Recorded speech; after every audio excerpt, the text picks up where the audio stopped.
The U.S. Special Envoy Tim King urged the Houthi militia to release 12 embassy staff who have been abducted by the militia. It's not the first time the Houthis hold embassy staff in Sana'a as prisoners to use them as a bargaining chip to get extra benefits. This report has more details.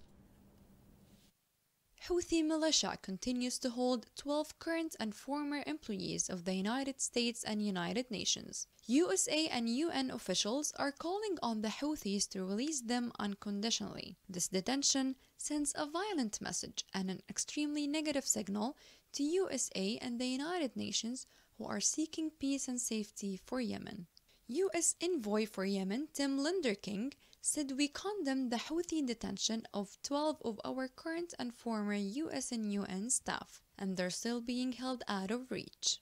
Houthi militia has in return criticized Washington for abandoning local staff but has not commented on the detention.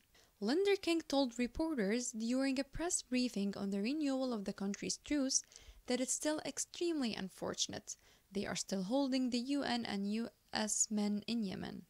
UNESCO and UN Human Rights have said 2 staff members are being held incommunicado for more than a week by the militia.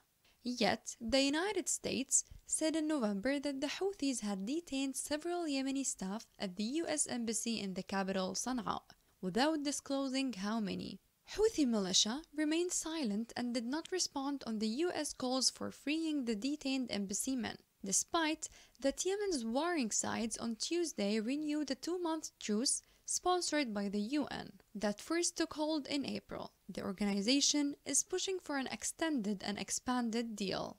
It's not the first time the Houthi militia holds embassy staff as hostages. They have been doing it constantly. They use hostages as bargaining chip to get extra benefits from the US government.